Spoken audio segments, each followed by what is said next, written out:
नक्कली शरणार्थी प्रकरणमा आज पूर्वपक्षका लागि थुनामा जाने वा तारेकमा छाड्ने भन्ने निर्णय हुने। इजलासमा टेकनाथ रिजालको आक्रोश, म यी चोरहरूका कारण फसे। आजदेखि लामो दूरीका सवारी गोङ्गबु बस पार्कबाट मात्रै छुटिने र रोकिने। प्रहरीको प्रारम्भिक अनुसन्धान 1x बेडको प्रचार गरे बापत 5 देखि 40 लाख लिन्थे कलाकार र युट्युबरले। थप 3 दिन हिरासतमा राख्न प्रहरीलाई अदालतले दियो अनुमति। भारतीय चलचित्र आदि पुरुषमा समावेश शब्द नउठाए काठमाडौँमा हिन्दी फिल्म चल्न नदिने काठमाडौँ महानगरपालिकाका मेयर बालिन शाहको चेतावनी। जानकी भारतीय छोरी हुन् शब्द सच्याउन दिए 3 दिनको समय।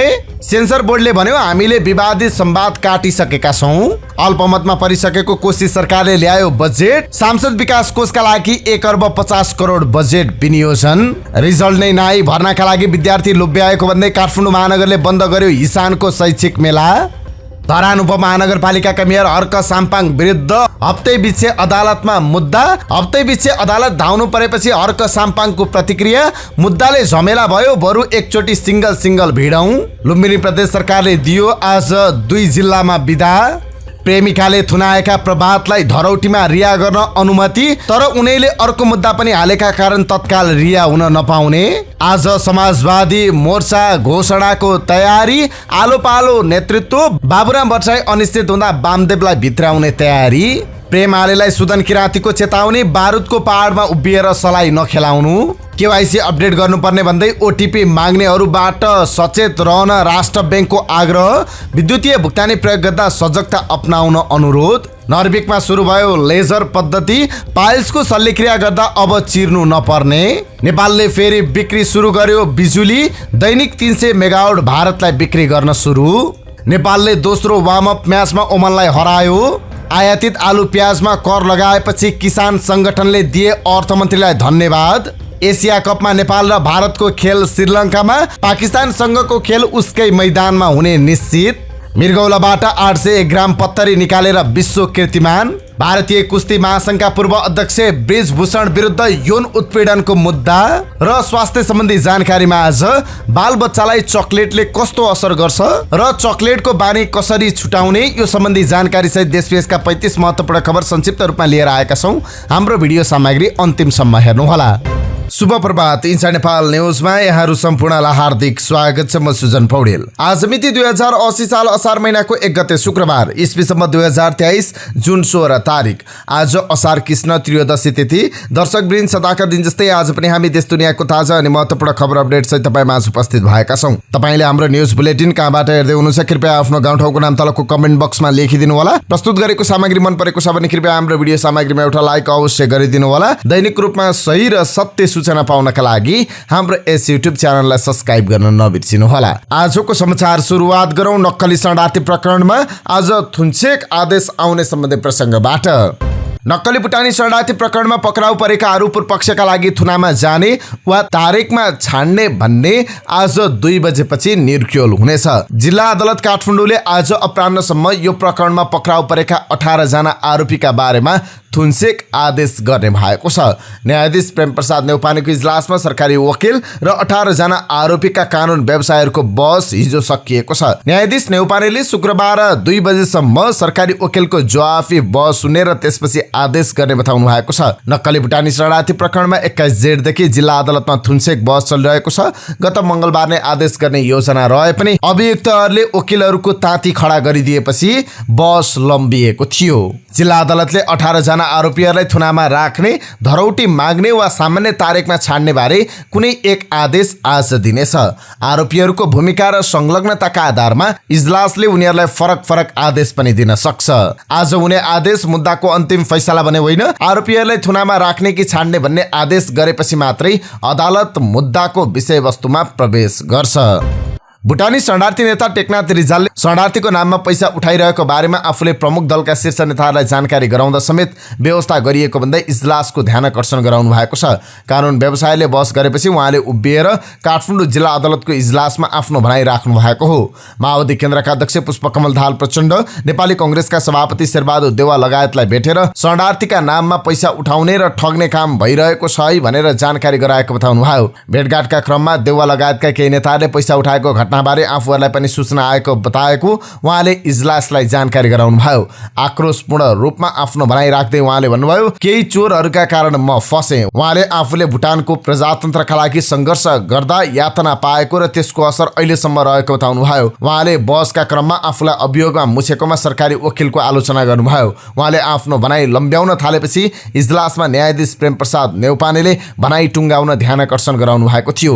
आफ्नो भनाइ राख्ने र बोल्ने ठाउँमा इजलास बाहेक अन्य नभएको भन्दै उहाँले भन्नुभयो, यहाँ बाहेक अन्य म कहाँ गएर बोल्नु। उहाँले भुटानी शरणार्थी समस्या समाधान हुन नसकेको भन्दै आफू लामो समयदेखि त्यसमै पिल्सिएको बताउनुभयो। भुटान फर्किने आफ्नो इच्छा रहेको दोहोऱ्याउँदै उहाँले नेपालमा बसेर आफूले कुनै गैर कानुनी काम नगरेको दावी गर्नुभयो। कुनै बेला भुटानी शरणार्थीका लागि मण्डेलाका रूपमा चिनिनु भएका टेकनाथ रिजाल यो प्रकरणमा मुछिँदा धेरैजना आश्चर्यचकित भएका छन्। आजबाट काठमाडौँ भित्रिने र बाहिरिने लामो तथा मध्यम दूरीका सवारी साधन गोङ्गबोबाट मात्रै छुट्ने र रोकिने भएका छन्। 1 असारबाट महानगरपालिकाले काठमाडौँमा एकद्वार बस पार्क प्रणाली लागू गर्ने निर्णयपछि गोङ्गबोबाट मात्रै छुट्ने र रोकिने भएको महानगरपालिकाका ट्राफिक सल्लाहकार जगतमान श्रेष्ठले बताउनुभयो। उहाँका अनुसार आजदेखि गोङ्गबो बस पार्कबाट बस छुट्ने र रोकिने कुरामा सबै यातायात व्यवसायी समेत सहमत भएका छन्। हामीले बस पार्कबाट नै लामो तथा मध्यम दूरीका यात्रुवाहक सवारी साधनहरू गोङ्गबो बस पार्कबाट सञ्चालन हुन दिने गरी अन्तिम तयारी स्वरूप बैठक बसेका छौं। सबै यातायात व्यवसायीहरू सहमत हुनुहुन्छ। हिजो अपराह्न उहाँले भन्नुभयो। श्रेष्ठका अनुसार महानगरभित्र रहेका टिकट काउन्टर होर्डिङ बोर्डहरू हटाइने भएको छ। बस पार्क बाहेक अन्य क्षेत्रमा कतै यात्रुहरू सुरक्षित चढाउन र ओह्राल्न सकिन्छ कि भन्ने अध्ययन गर्न पनि कार्यदल गठन भएको छ। मेरो संयोजकत्वमा कार्यदल छ, श्रेष्ठले भन्नुभयो। कार्यदलमा 3वटा यातायात मजदुर संगठनका प्रतिनिधि, उपत्यका ट्राफिक प्रहरी, नेपाल प्रहरी, काठमाडौँ महानगर प्रहरी, यातायात व्यवसायका प्रतिनिधि लगायत छन्। 1x बेटको प्रचार गरे बापत पक्राउ परेका कलाकारले 40 लाखसम्म लिएको खुलेको छ। बिहिबार काठमाडौँ उपत्यका अपराध अनुसन्धान कार्यालयले 8 जना कलाकारलाई पक्राउ गरेको छ, जसले प्रतिबन्धित 1x बेटिङ गर्न प्रचार गरेको आरोप छ। कार्यालयका प्रमुख एसएसपी मनोज कुमार केसीका अनुसार उनीहरूले रकम, भ्युज, सब्सक्राइबर अनुसार रकम पाउने गर्थे। यसरी उनीहरूले 5 लाखदेखि 40 लाखसम्म लिएको प्रारम्भिक अनुसन्धानबाट देखिएको छ। उनीहरूलाई यहाँ लोकल एजेन्टले विभिन्न माध्यमबाट सम्पर्क गर्ने गर्दा रहेछन्, त्यसपछि प्रचार गरिदिए बापत पैसा पठाइदिँदा रहेछन्। उहाँले भन्नुभयो, कतिपयको सिधै खातामा आउने पनि देखियो, कतिपयलाई एजेन्टले नै दिने रहेछन्। 1x बेटले कलाकार र धेरै सब्सक्राइबर भएका सेलिब्रिटी छान्नुको कारण पनि उहाँले बताउनु भएको छ। छोटो समयमा छिटो प्रभाव पार्न उनीहरूले कलाकारलाई प्रयोग गरेको प्रहरीको भनाइ छ। सेलिब्रिटी धेरै मानिसले हेर्ने व्यक्तिबाट प्रचार भएपछि धेरैजना बेटिङमा प्रोत्साहन हुन्छन्। केसीले भन्नुभयो, प्रभावित हुने हिसाबले कलाकारहरू र युट्युबरहरूलाई छान्ने गरेको देखियो। प्रहरले बेटिङको प्रचार गरेको आरोपमा गोर्खा घर भई वनस्थली बस्ने 35 वर्षीय हाँस्य कलाकार बल्सी ध्रुवे मरिचमान श्रेष्ठ, धनकुटा घर भई भक्तपुर बस्ने 28 वर्षीय म्याकुरी भन्ने पवन खतिवडा, पोखरा घर भई नयाँ बजार बस्ने राजु मास्टर राजु पौडेल र उदयपुर घर भई ललितपुरको टिकाथली बस्ने युट्युबर एलिस राईलाई पक्राउ गरेको छ। त्यस्तै रोल्पा घर भई कीर्तिपुर बस्ने 24 वर्षीय युट्युबर जलन घरतिमगर जलन, मुगु घर भई टिकाथली बस्ने युट्युबर गणेश सापकोटा जिडी, मोरङ घर भई भक्तपुर ठिमे बस्ने 25 वर्षीय सरोज घिमिरे ढेँडु बुढो र प्युठान घर भई कलङ्की बस्ने भटभटे माइला भन्ने बेगम नेपाली पक्राउ परेका छन्। उनीहरूले आफ्नो युट्युब प्रोग्राममा प्रोमो कोडको प्रयोग गरी बेटिङ गर्न प्रचार गर्थे। उनीहरूको प्रोमो कोडको प्रयोग गरी छुट हुने बताएर बेटिङको प्रोत्साहन गरेको पाइएको प्रहरीले जनाएको छ, जस बापत उनीहरूले कमिसन लिएको अनुसन्धानबाट देखिएको प्रहरीको भनाइ छ। उनीहरूलाई काठमाडौँ जिल्ला अदालतले 3 दिन हिरासतमा राख्न प्रहरीलाई अनुमति दिएको कार्यालयका एसपी रविन्द्र रेग्मीले जानकारी दिनुभयो। लामो अनुसन्धानपछि यसरी समाजमा बेटिङ खेलाउनेहरूमा एजेन्टहरूको मात्रै नभएर प्रचार प्रसार गर्नेहरूको पनि उत्तिकै संलग्नता हुने गरेको भन्दै प्रहरीले कलाकारलाई पनि पक्राउ गरेको हो। बुधबार मात्रै कार्यालयले 5 जना एजेन्टलाई पक्राउ गरेको थियो। एजेन्ट बनेर 1x बेटिङ गराएको आरोपमा प्रहरीले उनीहरूलाई पक्राउ गरेको हो। 5 जनाले मात्रै 74 करोड बढीको कारोबार गरेको अनुसन्धानबाट खुलेको छ। प्रहरीले अनुसन्धानपछि विस्तृत अनुसन्धान अगाडि बढाएको बताएको छ। एजेन्ट र प्रचार गर्ने कलाकारलाई एउटै मुद्दामा आकर्षित गरी अनुसन्धान अगाडि बढाइएको छ, जसमा जुवा खेल्न र खेलाउन नहुने कसुर, राष्ट्र बैंक ऐन, सम्पत्ति शुद्धिकरणको कसुरहरू पनि आकर्षित हुने प्रहरीले जनाएको छ। पूर्व प्रधानमन्त्री डाक्टर बाबुराम भट्टराईले धरान उपमहानगरपालिकाका मेयर हर्क साम्पाङलाई बधाईसँगै धन्यवाद दिनुभएको छ। आफू समेत प्रत्यक्ष संलग्न भई श्रमदानबाटै धरानमा खानेपानी योजना पूरा गरेकोमा मेयर साम्पाङलाई नेपाल समाजवादी पार्टीका अध्यक्ष डाक्टर भट्टराईले बधाई ज्ञापन गर्नुभएको छ। साथै लोप हुँदै गएको स्वयंसेवी संस्कृति प्रवर्धन गरेको भन्दै डाक्टर भट्टराईले उहाँलाई धन्यवाद समेत भन्नुभएको छ। काठमाडौँ महानगरपालिकाका मेयर बालेन्द्र शाहले दक्षिण भारतीय चलचित्र आदि पुरुषमा समेटिएको शब्दप्रति आपत्ति जनाउनु भएको छ। चलचित्रमा समावेश भएको जानकी भारतीय छोरी हुन् शब्द नेपालमा मात्रै नभई भारतमा पनि सच्याउनु पर्ने मेयर शाहको भनाइ छ। उहाँले सो शब्द नसच्याएसम्म काठमाडौँ महानगरपालिकाभित्र कुनै पनि हिन्दी चलचित्र चल्न नदिने चेतावनी दिनुभएको छ। साथै सो शब्द सच्याउन उहाँले 3 दिनको समय पनि दिएको सामाजिक सञ्जाल मार्फत जानकारी गराउनु भएको छ। दक्षिण भारतीय फिल्म आदि पुरुषमा समावेश जानकी भारतीय छोरी हुन् भन्ने शब्द जबसम्म नेपालमा मात्र नभई भारतमा पनि सच्चिँदैन तबसम्म काठमाडौँ महानगरपालिकाभित्र कुनै पनि हिन्दी फिल्म चल्न दिइने छैन मेयर शाहले भन्नुभएको छ। यो सच्याउन 3 दिनको समय दिएको छ। माता सीताको जय होस्। मेयर शाहले अखण्ड भारत भन्दै नेपालको भूमिसहितको नक्सा सार्वजनिक गरेपछि काउन्टरमा आफ्नो कार्यकक्षमा ग्रेटर नेपालको नक्सा समेत राख्नु भएको छ। उहाँको यो कदमप्रति नेपालमा मात्र नभई भारतीय सञ्चार माध्यममा पनि चर्चा भइरहेको छ। यता सेन्सर बोर्डले भने उक्त संवाद काटेर मात्र चलचित्र रिलिज गर्ने अनुमति दिएको स्पष्ट पारेको छ। सेन्सर बोर्डका सदस्य ऋषिराज आचार्यले उक्त संवाद काटेर रिलिज अनुमति दिएको जानकारी दिनुभयो। उहाँका अनुसार बुधबार साँझ चलचित्रको सेन्सर भएको थियो। कोशी प्रदेशले सांसदहरूको लागि 1 अर्ब 50 करोड रुपियाँ विनियोजन गरेको छ। कोशी प्रदेशसभा सदस्य पूर्वाधार विकास कार्यक्रमका लागि बजेट विनियोजन भएको छ। प्रदेशसभा निर्वाचन क्षेत्रका जनताले अपेक्षा गरेका योजनाहरू प्रदेशसभाका सांसदहरूले स्थानीय तहबाट कार्यान्वयन गर्ने गरी बजेट विनियोजन गरिएको छ। यस कार्यक्रम अन्तर्गत सडक, सिँचाइ, खानेपानी, शिक्षा, स्वास्थ्य, पर्यटन, खेलकुद र सामाजिक आर्थिक रूपान्तरणको क्षेत्रमा आयोजना छनौट गरी कार्यक्रम कार्यान्वयन हुने व्यवस्था गरेको बजेट वक्तव्यमा उल्लेख छ। काठमाडौँ महानगरपालिकाले बिरकोटी मण्डपमा हिजोदेखि सुरु भएको शैक्षिक मेलामा हस्तक्षेप गरेको छ। महानगरको शिक्षा विभाग अधिकारीहरूसहित बिरकोटी मण्डपमा पुगेको महानगर प्रहरीले त्यहाँको स्टलहरू हटाइदिएको छ। प्रक्रिया पूरा नगरी उच्च शिक्षालय तथा माध्यमिक शिक्षा विद्यालय सङ्घ हिसानले मेला सञ्चालन गरेको भन्दै महानगरले मेलामा राखिएका स्टलहरू हटाएको काठमाडौँ महानगरका प्रहरी प्रमुख राजुनाथ पाण्डेले बताउनुभयो। नतिजा नै नआइकन स्टल थापेर विद्यार्थी र अभिभावकलाई भर्नाका लागि लोभ्याउने फोर्स गर्ने कार्य रोकेका छौँ। अब स्टल बन्द भएको छ नगर प्रहरी प्रमुख पाण्डेले भन्नुभयो। एसई र कक्षा 12 को नतिजा कुरेर बसेका विद्यार्थी अभिभावकलाई लक्षित गरेर राखिएको हिसान मेला अनाधिकृत रूपमा सञ्चालन भएको महानगरले जनाएको छ। नतिजा आउनु अगाडि नै मेला आयोजना गर्नु अनाधिकृत भएकाले स्टल हटाएको महानगरको दाबी छ। कान्तिपुर पब्लिकेसन समेत आयोजक रहेको मेलामा 75 भन्दा बढी शैक्षिक संस्थाका स्टलहरू रहेका थिए। मेला 3 असारसम्म सञ्चालन हुने आयोजकले जनाएको थियो। हिजो नै यो मेलाको उद्घाटन सभामुख देवराज घिमिरेले गर्नुभएको थियो। धरान उपमहानगरपालिकाका मेयर हर्क साम्पाङ आफूले राम्रो गर्न खोज्दा पाइले पिक्से मुद्दा लगाएर खुट्टा तान्ने काम भएको भन्दै सार्वजनिक रूपमा गुनासो गर्नुभएको छ। हुन पनि प्रत्येक साता जसो अदालतमा उहाँ विरुद्ध केही न केही मुद्दा परिरहेको छ। यसरी पर्ने मुद्दाले आफ्नो केही नबिगार्ने बताउँदै आउनुभएका उहाँले हप्तै बिच्छे अदालत धाउनु पर्दा भने दिगदार बनिसक्नु भएको छ। बिहिबार उच्च अदालत विराटनगर परिसरमा भेटिनुभएका मेयर साम्पाङले त्यो दिगदारी लुकाउनु भएन। होइन, हर्क साम्पाङसँग चित्त नबुझेको भए बरु सिङ्गल भिडौँ, फाइट खेलौँ। सञ्चारकर्मीसँग उहाँले भन्नुभयो, यसरी हप्तामा 3वटा मुद्दा लगाउने काम किन गर्नु? म सेवाग्राहीको काम गरेर बस्नु कि अदालत धाएर कार्यकाल बिताउनु? उहाँले आफू विरुद्ध परेको एउटा मुद्दाको छलफलका लागि बिहिबार उच्च अदालत विराटनगर आइपुग्नु भएको थियो। अदालत परिसरमा मेयर साम्पाङ प्रवेश गर्ने बित्तिकै त्यहाँ उपस्थित सर्वसाधारण, कानुन व्यवसायी तथा अदालतका कर्मचारीहरू उहाँसँग सेल्फी खिचाउन व्यस्त देखिए। उच्च अदालतको 2 नम्बर मुद्दा फाँटमा पुग्नुभएका उहाँलाई अभिवादन गर्दै फोटो खिचाउन रहर गर्नेहरूले घेरे। प्रशासकहरूसँग फोटो खिचाउँदै अगाडि बढेर मुद्दा फाँटमा पुग्दा थाहा भयो उहाँ विरुद्धको मुद्दा न्यायाधीश राजन भट्टराईको इजलासमा परेछ। मुद्दावालाको तर्फबाट बस गरिरहनुभएका वरिष्ठ अधिवक्ता रमेश कोइराला न्यायाधीश भट्टराईको नातेदार परेपछि मुद्दा हेर्न नमिल्नेमा गयो। असार 11लाई अर्को पेशी तोकिएपछि उहाँले दिगदारी पोख्नु भएको हो। आज तपाईँहरूको पेशी सर्ला जस्तो छ मेयर साहब। अदालतका एक कर्मचारीले उहाँलाई भन्नुभयो, तपाईँको विपक्षमा वकालत गर्ने वकिल र न्यायाधीश नातेदार पर्नुभएछ, यसले मुद्दा हेर्न नमिल्नेमा पर्ने सम्भावना छ। उच्च अदालत विराटनगरका प्रवक्ता उमराज सुवेदीका अनुसार धरान खानेपानी बोर्डका सदस्यले मेयर साम्पाङ सहितका 2 जनाले मात्रै बैठक बसेर निर्णय गरिरहेको भन्दै रोक्न माग गरेर रिट दायर गरेका थिए। उच्च अदालतले यसअघि नै थप निर्णयहरू नगर्न अल्पकालीन अन्तरिम आदेश दिएको थियो। यही अन्तरिम आदेशले निरन्तरता पाउने कि नपाउने भन्ने छलफलका लागि दुवै पक्षलाई अदालतमा बोलाएर छलफल गर्ने तय भएको थियो। प्रवक्ता सुवेदीले भन्नुभयो, तर न्यायाधीश र वरिष्ठ अधिवक्ता नातेदार भएपछि हेर्न नमिल्नेमा गयो।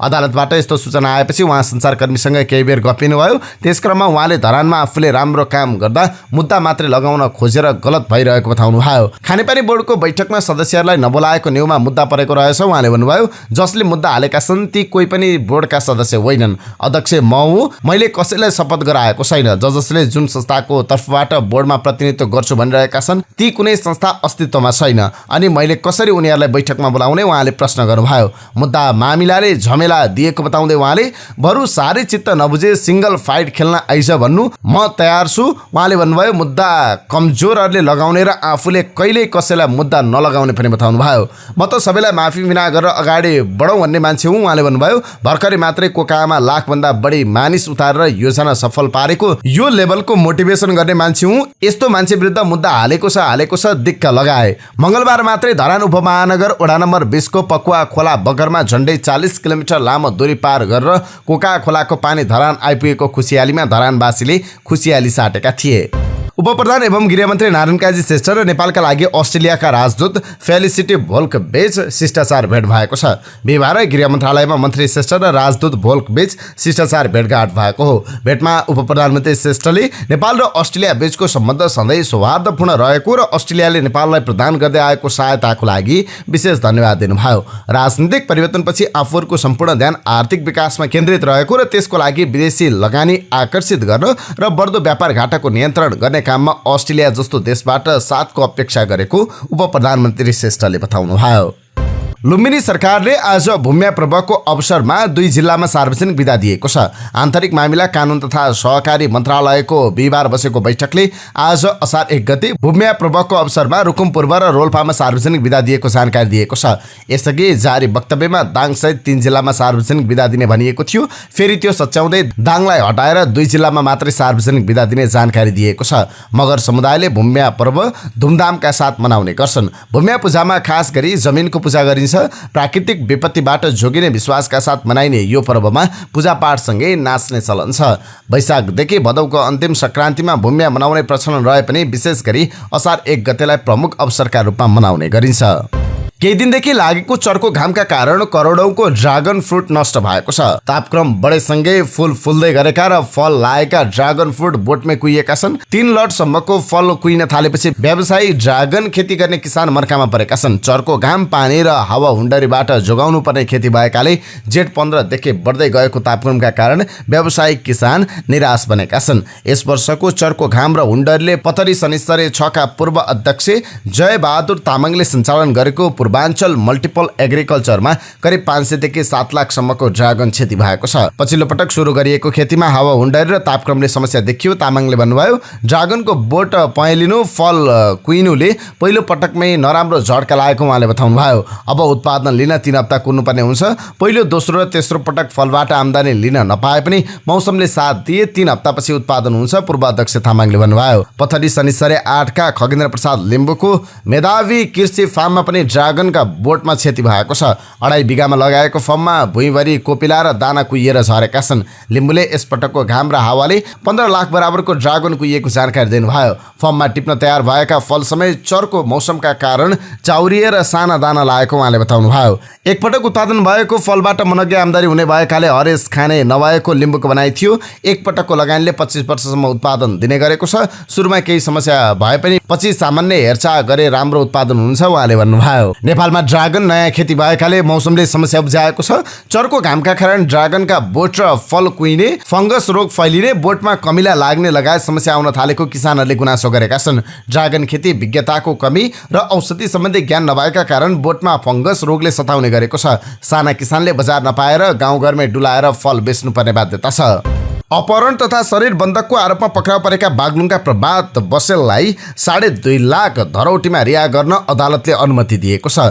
जिल्ला अदालत म्याग्दीले बिहिबार प्रभातलाई 2.5 लाख धरौटीमा रिहा गर्न अनुमति दिएको हो। अदालतले धरौटीमा छाड्न अनुमति दिए पनि उनी तत्काल रिहा भने हुने छैनन्। उनी विरुद्ध परेको जबरजस्ती करणीको मुद्दाको अनुसन्धान भइरहेको छ। कास्की प्रहरीले उनी विरुद्ध लागेको जबरजस्ती करणीको आरोपमाथि अनुसन्धान गरिरहेको छ। उक्त मुद्दाको आदेश नआएसम्म उनी प्रहरी हिरासतमै हुनेछन्। प्रभात विरुद्ध म्याग्दीकी 22 वर्षीय जेठ 7 गते जबरजस्ती करणी, अपहरण तथा शरीर बन्धकको आरोप लगाउँदै मुद्दा दायर गरेकी थिइन्। प्रधानमन्त्री तथा नेकपा माओवादी केन्द्रका अध्यक्ष पुष्पकमल दाहाल प्रचण्डको लामो कसरतपछि घोषणा गर्न लागि समाजवादी मोर्चाको नेतृत्व आलोपालो हुने भएको छ। मोर्चाको नेतृत्व सहभागी सबै दलबीच आलोपालो गर्ने सैद्धान्तिक सहमति जुटिसकेको छ। तत्काल पार्टी एकताको सम्भावना नभएपछि माओवादी केन्द्र, नेकपा एकीकृत समाजवादी, जसपा, विप्लव नेतृत्वको नेकपा बीच मोर्चा घोषणा हुने निश्चित भइसकेको जसपाका नेता राजेन्द्र श्रेष्ठले बताउनुभयो। उहाँले भन्नुभयो, माओवादी, जसपा, नेकपा एस, विप्लव नेतृत्वको नेकपा बीच मोर्चा घोषणा गर्ने निश्चित भइसक्यो। वामदेव गौतमको पार्टीलाई पनि ल्याउने बारे छलफल भइरहेको छ, टुङ्गो भइसकेको छैन। उहाँले मोर्चाको नेतृत्व शीर्ष नेता आलोपालो गरे बताउनुभयो। उहाँले भन्नुभयो, मोर्चाको संयोजक समिति हुन्छ, यसमा प्रत्येक पार्टीबाट तोकिए बमोजिमका व्यक्तिहरू रहन्छन्। सुरुमा भएका मध्येको सबैभन्दा ठुलो माओवादीले नै मोर्चाको नेतृत्व गर्छ, दोस्रोमा जसपाले, तेस्रोमा नेकपा एस हुँदै आलोपालो नेतृत्व हुन्छ। उहाँले आज मोर्चा घोषणाको तयारी भइरहे पनि कहाँ कति बेला भन्ने नटुङ्गिएको बताउनुभयो। बाबुराम नेतृत्वको नेसपालाई मिलाउने जिम्मा माओवादीकै भएको उहाँले बताउनुभयो। उहाँले भन्नुभयो, उहाँहरू गत चुनावमा पनि एउटै चुनाव चिन्हबाट लड्नु भएको हो। समाजवादी केन्द्र घोषणाबारे डाक्टर बाबुराम भट्टराईसँग बिहिबार दिउँसोसम्म केही छलफल नभएको बुझिएको छ। बाबुराम भट्टराई पछिल्लो समय प्रधानमन्त्री प्रचण्डसँग असन्तुष्ट हुनुहुन्छ। यो मोर्चा घोषणा भएपछि प्रधानमन्त्री प्रचण्डले तत्काल 54 सिटको नेतृत्व गर्नुहुनेछ। प्रतिनिधि सभामा माओवादीको 32, जसपाको 12, नेकपा एसको 12 सिट रहेको छ। राष्ट्रिय स्वतन्त्र पार्टीका सांसद डाक्टर सोडी वाग्लेले नक्कली भुटानी शरणार्थी प्रकरण अनुसन्धानमा रहेको बेलामा मुलुकको अन्तर्राष्ट्रिय छवि धुमिल पार्ने पृथ्वी शाहको फ्रड केस आएको दावी गर्नुभएको छ। प्रतिनिधि सभाको बैठकमा बोल्दै उहाँले यस्तो बताउनु भएको हो। उहाँले भन्नुभयो, नक्कली भुटानी शरणार्थी प्रकरणमा अनुसन्धान भइरहँदा मुलुकको अन्तर्राष्ट्रिय छवि धुमिल पार्ने पृथ्वी शाहको फ्रड केस पनि जोडिएको समाचार आएको छ। उहाँले सार्वजनिक संस्थानहरूको क्षयीकरणको विषयमा 9 सालदेखि तालिम लिँदै आएको स्थानीय विकास प्रशिक्षण प्रतिष्ठानमा पदपूर्ति नगर्ने प्रतिष्ठानको काम मन्त्रालय आफै गरेको प्रति पनि आपत्ति जनाउनु भयो। उहाँले भन्नुभयो, मधेसमा 147 बिघा र पहाडमा 452 रोपनी जग्गा रहेको संस्थाको सम्पत्ति पनि जगेर्ना गर्नुपर्ने चुनौती देखिएको छ। अर्को ललिता निवास काण्ड नदोरियो उहाँले संसदमा सचेत गराउनु भयो। काठमाडौँ महानगरपालिकाभित्र नक्सा पास बिना नै ठूला सरकारी भवन निर्माण भएपछि महानगरपालिकाले सचेत गराएको छ। बिहिबार महानगरपालिकाको शहरी विकास विभागका प्रमुख सुरज साक्यले नेपाल नागरिक उड्डयन प्राधिकरण सिनामङ्गल स्थित भवन, नेपाल टेलिकम, नेपाल राष्ट्र बैंक, राष्ट्रिय वाणिज्य बैंकको भवन, राष्ट्रिय वाणिज्य बैंकले बनाएको भवनको नक्सा पास महानगरमा नरहेको भन्दै नक्सा पास भए नभएको विवरण पेश गर्न सूचना जारी गरेको छ। नेपाल राष्ट्र बैंकको काठमाडौँ 11 थापाथली र काठमाडौँ 4 बालुवाटारको नयाँ भवनको नक्सा पास भए नभएको विवरण माग गरिएको छ। त्यस्तै महानगरपालिकाले 11 नम्बरको सुन्धारामा नेपाल टेलिकमले बनाएको भवनको नक्साको अवस्था सोधेको छ। त्यस्तै थापाथलीमै रहेको राष्ट्रिय वाणिज्य बैंकको भवनको नक्सा महानगरमा नरहेको भन्दै पेश गर्न भनेको छ। पर्यटन मन्त्री सुदन किरातीले नेकपा एकीकृत समाजवादीका सांसद प्रेम आलेलाई बारुदको पहाडमा उभिएर सलाई नखेलाउँदा राम्रो भन्दै चेतावनी दिनुभएको छ। पूर्व पर्यटन मन्त्री आलेले सदनमा किरातीलाई स्टन्ट मन्त्रीको संज्ञा दिँदै भ्रष्टाचारी र चोरको संरक्षक बनेको आरोप लगाएपछि उहाँले चेतावनीपूर्वक जवाब फर्काउनु भएको छ। किरातीले फेसबुकमा लेख्नु भएको छ, बारुदको पहाडमा उभिएर सलाई नखेलाउँदा राम्रो, म धेरै कुरा जान्दिनँ, देश र जनताका लागि राम्रो काम गर्नुपर्छ भन्ने मात्र जान्दछु। पुर्खाले भन्थे, आफ्नो शरीर हात्ती बोकेर अर्काको आङको जुम्रा नटिप्नु। उहाँले आफू देश र जनताका लागि राम्रो काम गर्न मात्रै जानेको बताउनु भएको छ। सेवा सुरक्षा ग्यारेन्टीको मागसहित आन्दोलन गर्दै आएको नेपाल विद्यालय कर्मचारी संघका अध्यक्ष गंगाराम तिवारी सहित 3 जनालाई प्रहरीले पक्राउ गरेको छ। अध्यक्षसँगै वरिष्ठ उपाध्यक्ष प्रदीप श्रेष्ठ, जुम्लाका धनबहादुर महत लगायतलाई प्रहरीले पक्राउ गरेको छ। पक्राउ परेका सबैलाई प्रहरी वृत्त सिंहदरबारमा राखिएको छ। सामाजिक सञ्जालमा नक्कली प्रोफाइल बनाई चरित्र हत्या गरेको अभियोगमा 1 जना किशोर पक्राउ परेका छन्। पक्राउ पर्नेमा कञ्चरपुर दोदारा चाँदनी नगरपालिका 4 बस्ने 18 वर्षीय किशोर रहेको प्रहरीले जनाएको छ। सामाजिक सञ्जालमा पीडित नाबालिगको नाम र तस्बिर सहितको नक्कली प्रोफाइलबाट उनीहरूबीच भएको अनलाइन कुराकानी सम्पादन गरी अश्लील तस्बिर भिडियोमा जोडी पीडितको आफन्तलाई पठाई समाजमा बदनाम बेइज्जत गरी चरित्र हत्या गरेको भन्ने पीडितको उजुरीका आधारमा ती किशोरलाई पक्राउ गरिएको प्रहरीले जनाएको छ। गृह मन्त्रालयले 28 जना शाखा अधिकृतको उपत्यका बाहिर सरुवा गरेको छ। मन्त्रालयले काठमाडौँ उपत्यका लगायत आकर्षक मानिएका कार्यालयमा रहेका 28 शाखा अधिकृतको सरुवा गरेको हो। दुर्गम स्थानमा जान कर्मचारीहरू तयार नभएपछि बिहिबार उपप्रधान एवं गृहमन्त्री नारायण काजी श्रेष्ठ आफैले सबैलाई कार्यकक्षमा बोलाउनु भएको थियो। उहाँले कर्मचारीहरूलाई बोलाएर सरुवा भएको ठाउँमा गएर काम गर्न निर्देशन दिनुभएको छ। कर्मचारीहरू धेरैजसो अध्यागमन विमानस्थल, कारागार विभाग वा अन्य कतै नभए पनि काठमाडौँ उपत्यकामै बस्न रुचाउँछन्। पाउँछन्। स्रोतले भन्यो त्यसो भएपछि मन्त्रालयले एकैपटक शाखा अधिकृतहरूको दुर्गम ठाउँमा सरुवा निकालेको हो। मन्त्रालयले अधिकृतहरूको रौतहट, धादिङ, गुल्मी, जुम्ला, सर्लाही, सप्तरी, गोर्खा, पश्चिम नवलपरासी, बाँके, ओखलढुङ्गा, पर्सा, सिन्धुपाल्चोक, उदयपुर, दोलखा, कपिलवस्तु, प्युठान, सोलुखुम्बु, अछाम, सुर्खेत, तनहुँ, कास्की र मोरङमा सरुवा गरेको हो। यसअघि सरुवा भए पनि मन्त्रीले खासै चासो दिएका थिएनन्। सचिव स्तरीय निर्णय हुने भएकाले यसबारे मन्त्रीसम्म खबर नपुग्ने गरेको स्रोतको भनाइ छ। तर मन्त्री श्रेष्ठले बिहिबार सबैलाई कार्यालयमा बोलाएर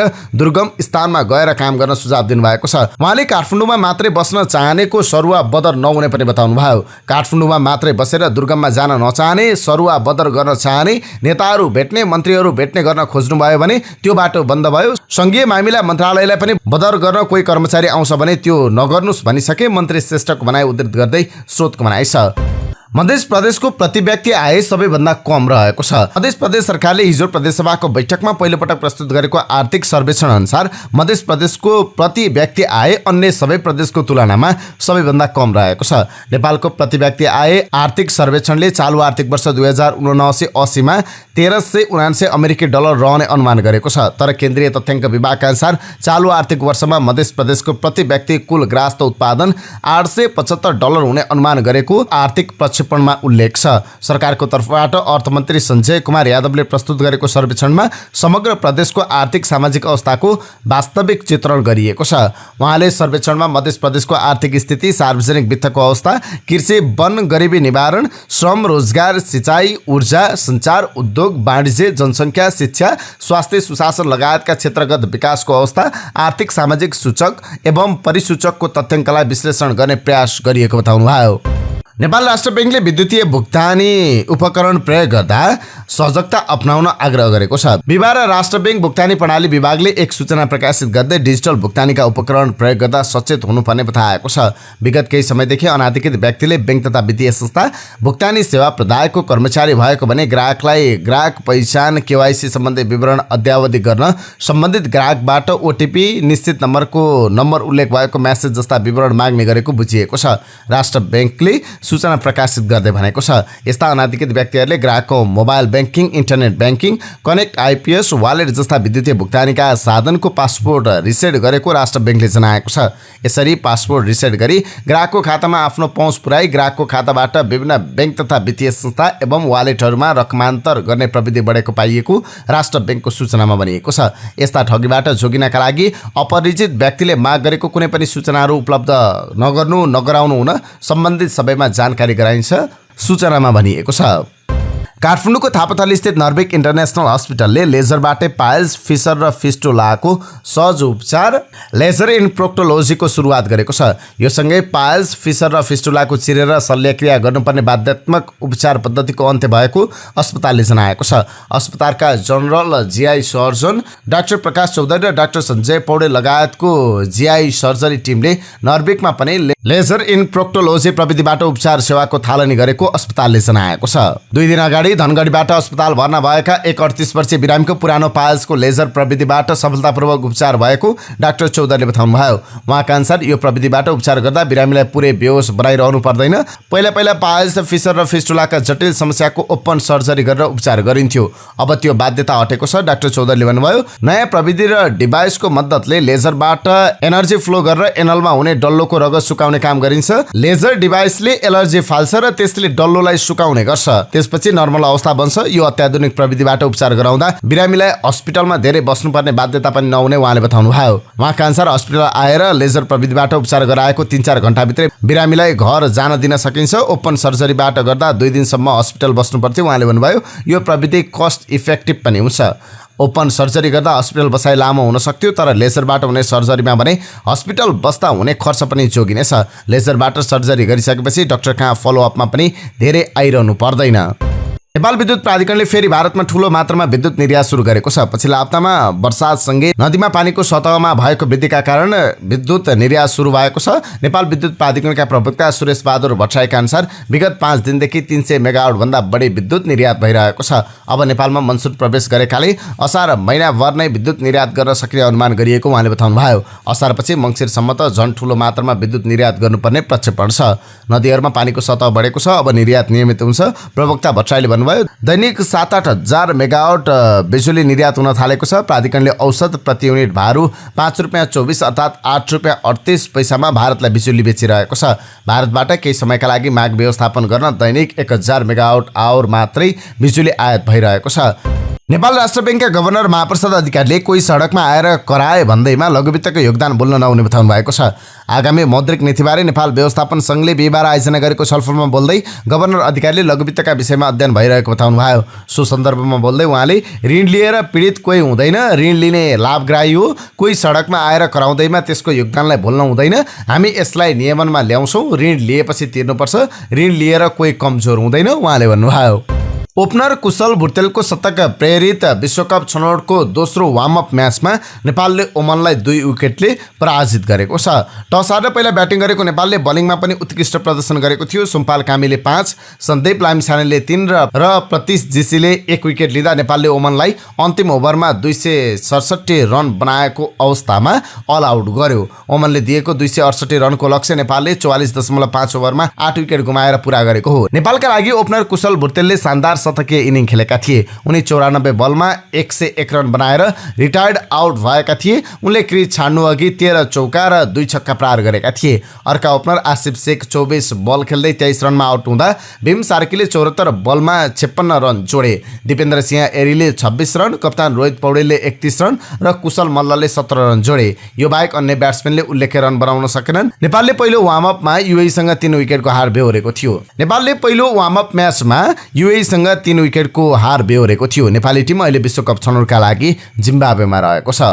अर्थमन्त्री डाक्टर प्रकाश महतले आन्तरिक कृषि उत्पादक किसानलाई संरक्षण गर्न आयातित वस्तुमा कर लगाइएको बताउनु भएको छ। विभिन्न किसान संघ संगठनका प्रतिनिधिसँग बिहिबार भएको भेटमा उहाँले यस्तो बताउनु भएको हो। विभिन्न किसान संघ संगठनका प्रतिनिधिले आयातित आलु, प्याज लगायतका तरकारीमा लगाइएको करले नेपालमा कृषि उत्पादन गर्न सहज वातावरण बनाएको भन्दै अर्थमन्त्री महतलाई आभार प्रकट गरेको अर्थमन्त्रीको सचिवालयले जनाएको छ। अर्थमन्त्री महतले देशभित्र उत्पादन गरिरहेको उद्योगी कृषकलाई संरक्षण गर्न उत्पादनका आधारमा अनुदान दिने सरकारको तयारी रहेको बताउनु भयो। आलु र प्याजमा लगाएको करको मुख्य उद्देश्य नै स्थानीय उत्पादनलाई प्रोत्साहन र संरक्षण गर्नु रहेको उहाँको भनाइ छ। यस करले आयातित वस्तुलाई महँगो बनाउने र स्थानीय उत्पादनलाई सहयोग गर्ने उहाँले बताउनु भयो। पहिला कागज देखाएर मात्रै अनुदान लिने प्रविधि रहेकोमा अब उत्पादनमा आधारित भएर अनुदान दिने उहाँले बताउनु भयो। अर्थमन्त्री महतले अहिले करको दर लागू नहुँदै सुनियोजित रूपमा केही संगठित व्यक्तिहरूले मूल्य वृद्धि गराएको बताउनु भयो।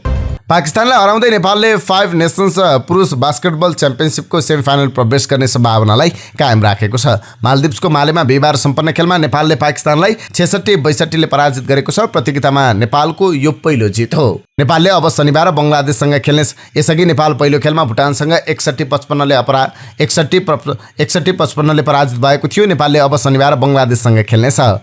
एसियन क्रिकेट काउन्सिल एसीसीले एसिया कप 2023 को मिति र स्थान घोषणा गरेको छ। जसअनुसार एसिया कप अगस्त 31 देखि सेप्टेम्बर 17 सम्म पाकिस्तान र श्रीलङ्कामा हाइब्रिड मोडलमा आयोजना हुनेछ। प्रतियोगितामा एसियाका 5 टेस्ट राष्ट्र र नेपाल सहित 6 राष्ट्रले प्रतियोगिता गर्नेछन् र कुल 13 खेल हुनेछ। त्यसमध्ये पाकिस्तानमा 4 खेल हुनेछ भने बाँकी 9 खेल श्रीलङ्कामा खेलाइने एसीसीले जनाएको छ। प्रतियोगितामा सहभागी 6 टोलीलाई 2 समूहमा विभाजन गरिएको छ।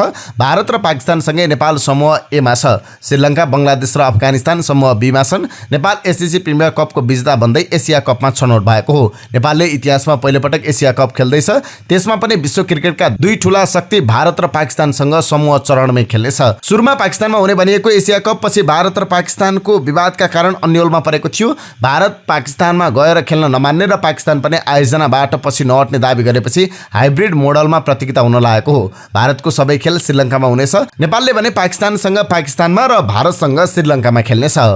फिलिपिन्ससँग मैत्रीपूर्ण फुटबल खेलमा नेपाल 1-0 ले पराजित भएको छ। साफ च्याम्पियनसिपको तयारी स्वरूप खेलिएको मैत्रीपूर्ण खेलमा फिलिपिन्सका लागि 49औं मिनेटमा जावी गायसुले गरेको गोल नै निर्णायक भएको हो। साफ च्याम्पियनसिप जुन 21 देखि जुलाई 4 सम्म भारतको बेंगलोरमा हुनेछ।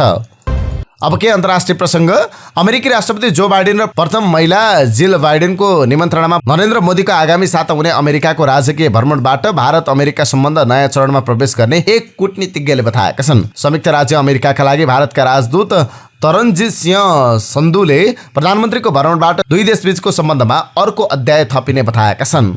ग्रिसको तटीय क्षेत्रमा 100 आप्रवासी बोकेको डुङ्गा पल्टिँदा ज्यान गुमाउनेको संख्या 83 पुगेको छ। दुर्घटनापछि ग्रिस कोस्ट गार्डले उद्धार अभियान चलाएका कारण 104 जना आप्रवासीलाई सुरक्षित रूपमा बचाउन सफल भएको छ।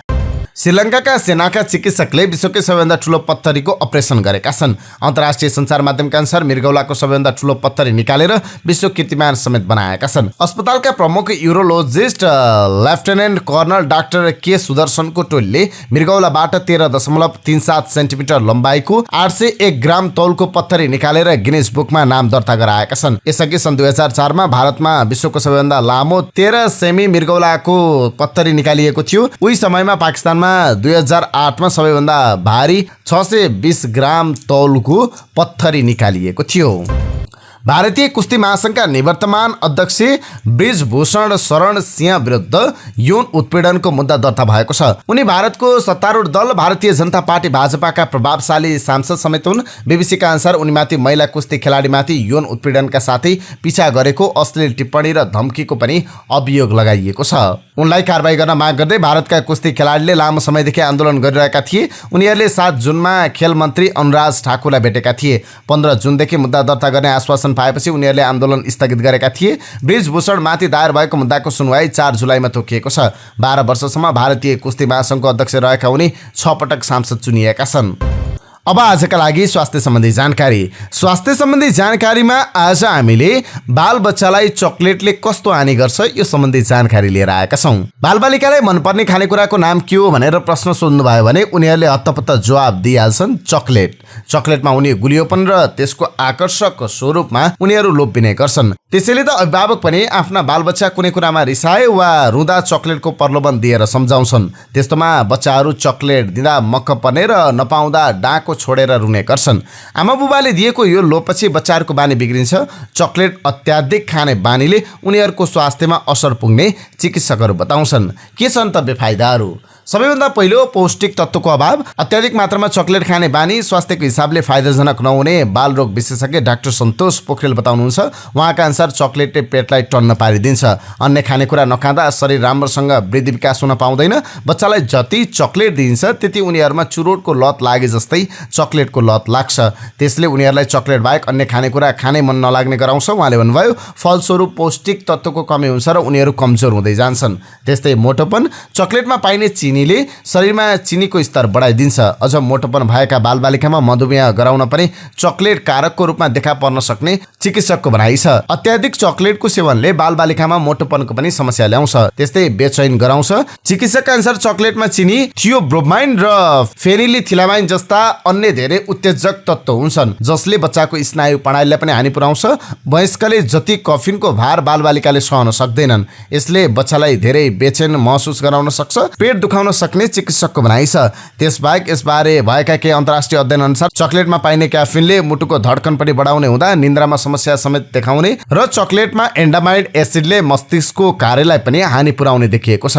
त्यस्तै दाँतमा असर। चकलेट धेरै खानु दाँतको लागि अति हानिकारक हुने दन्त चिकित्सकको भनाइ छ। चकलेटमा हुने चिनी दाँतमा अड्किने र टाँसिने गर्छ। बच्चाहरूमा कुल्ला गर्ने ज्ञान हुँदैन जसले अड्किएको चकलेटमा जीवाणु फैलिएर एसिड उत्पादन गर्छ जसका कारण दाँतलाई बलियो बनाउने तत्त्व खनिज बिस्तारै खिँदै जान्छ। दाँत किरा लाग्ने त छँदैछ। इनामेल पनि उमेरभन्दा छिटो जान सक्ने हुँदा सकेसम्म बच्चालाई चकलेट नदिन, दिए पनि सीमित मात्रामा दिन चिकित्सकहरूको सुझाव छ। तर चकलेट खाएपछि अनिवार्य रूपमा मुख कुल्ला गर्न सिकाउनु पर्छ।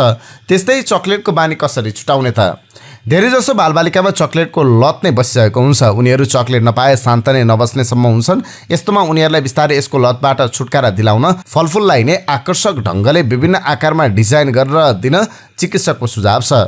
यसले उनीहरूमा चकलेटको लत बिस्तारै हट्ने र फाइबर जस्ता तत्त्व बढी खाने हुँदा शरीरलाई पौष्टिक तत्त्व पुग्ने चिकित्सकको भनाइ छ। www.onlinekhabar.com को सहयोगमा यो स्वास्थ्य सामग्री तपाईमा प्रस्तुत गरेका छौं। यिनै समाचार सामग्री सहित हामी समाचारको अन्त्यमा आइपुगेका छौं। प्रस्तुत गरेको समाचार सामग्रीमा तपाईको केही टिका टिप्पणी भए तलको कमेन्ट बक्समा लेखिदिनु होला। दैनिक रूपमा सत्य अनि तथ्य खबर अपडेटका लागि हाम्रो यस युट्युब च्यानललाई सब्स्क्राइब गर्न नबिर्सिनु होला। दिनभरको न्यूज अपडेट हाम्रो यस युट्युब च्यानलमा हेर्न सक्नुहुन्छ। जान्दै प्रस्तुत गरेको सामग्री मन परेको छ भने कृपया हाम्रो भिडियो सामग्रीमा एउटा लाइक अवश्य गरिदिनु होला। तपाईको बाँकी पल सुखद रहोस्।